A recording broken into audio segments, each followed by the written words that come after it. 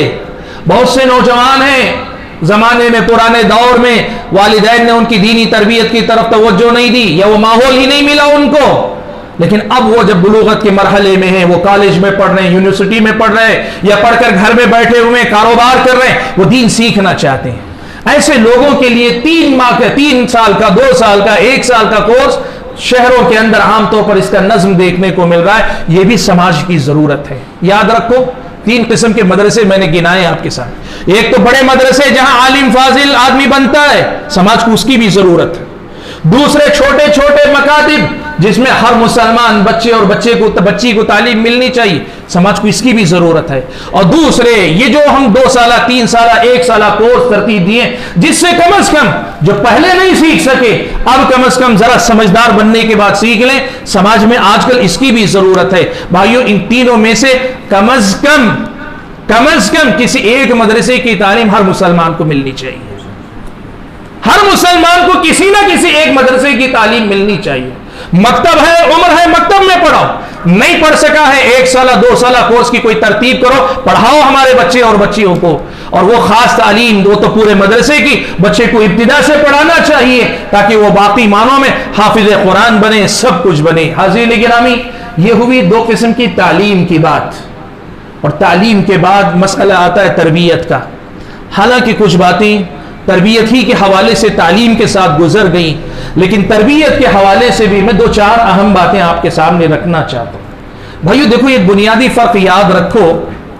اسلامی شریعت ہم اور آپ کو یہ سکھاتی ہے کہ اسلام میں تربیت پہلے ہے, تعلیم بعد میں ہے. اسلامی شریعت میں تربیت پہلے ہے, تعلیم بعد میں ہوتی ہے. سلف صالحین کا یہ منہج تھا. حضرت عبداللہ ابن مبارک رحمۃ اللہ علیہ, عبداللہ ابن مبارک رحمۃ اللہ علیہ جلیل القدر عالم دین ہیں. ان کی سیرت میں اہل علم نے لکھا ہے کہ جمعت فیہ خصال الخیر کلھا, خیر کی جتنی صفات ہو سکتی ہے, جتنے نیک کام نیک صفات ہوتی, پوری صفتیں ان کے اندر پائی. اتنے نیک آدمی, ایسا نہیں کہ صرف عبادت کرنے والے, وہ عبادت کرنے والے, وہ علم پھیلانے والے, وہ اللہ کی راہ میں جہاد کرنے والے, وہ لوگوں کی خدمت کرنے, ہر خیر کا پہلو ان کی زندگی میں تھا. اتنے عظیم عالم دین. وہ کہتے ہیں ہم نے 30 سال تک ادب سیکھا ہے اور 20 سال تک ہم نے علم حاصل کیا ہے. ادب پہلے سیکھا ہے اور زیادہ دنوں تک سیکھا ہے اور بعد میں جا کر علم سیکھا ہے. ہمارے سماج میں ایک تصور ہے, ہم پڑھا دیتے ہیں تو سمجھتے ہیں کہ بچوں کی تربیت ہو جاتی ہے. نہیں, تربیت ایک الگ ہی میدان ہے. ہمیں یہ چیز سمجھنی چاہیے, بچوں کی تربیت الگ ہی میدان ہے اور وہ تعلیم سے بہت پہلے ہے. تربیت کی حیثیت بعض علم نے لکھا کہ جس طرح کسان بیج بونے سے پہلے زمین کو تیار کرتا ہے, پہلے ہل چلاتا ہے, پھر اس کے اندر چیزیں ملاتا ہے تاکہ زمین کے اندر وہ قابلیت پیدا ہو کہ وہ اناج کو صحیح سے اگا سکے, جس طرح زمین کو اناج بونے سے پہلے کسان تیار کرتا ہے, بچے کو تعلیم دینے سے پہلے تربیت کے ذریعے ویسے ہی تیار کرنا چاہیے. آپ امام شافعی کی سیرت پڑھیں, آپ دیگر سلف صالحین کی سیرت پڑھیں. ان کی مائیں چھوٹی عمر میں بچوں کو لے کر جاتی تھی, اس دور کے بڑے علماء کی مجلس میں بٹھا دیتی تھی, کہتی تھی کہ کچھ نہیں, بیٹھے رہو اور ادب سے بیٹھ کر سننے کا سلیقہ سیکھ کر آؤ, ہمارے بچوں کو ادب سکھاؤ. دیکھو بھائیو, یہ ادب کہاں سے آتا ہے, یہ دوسری بات آپ کے سامنے رکھوں گا تو سمجھ میں آئے گا. لیکن پہلی بات یہ سمجھیں کہ ادب زیادہ ضروری ہے تعلیم سے. اچھے اخلاق سکھانا وہ تعلیم سے بھی زیادہ ضروری ہے اور تعلیم سے پہلے ہے. اور یہ ادب یہ زبانی سکھائے جانے والی چیز کم ہے, پریکٹیکلی کروائی جانے والی چیز زیادہ ہے. ادب کیسے ہوتا ہے؟ ادب بچہ سب سے پہلے ہم سے سیکھتا ہے. میری زبان اگر بڑوں کے لیے بے ادبی کے الفاظ استعمال کرتی ہے, میرا بچہ غلط سیکھ رہا ہے.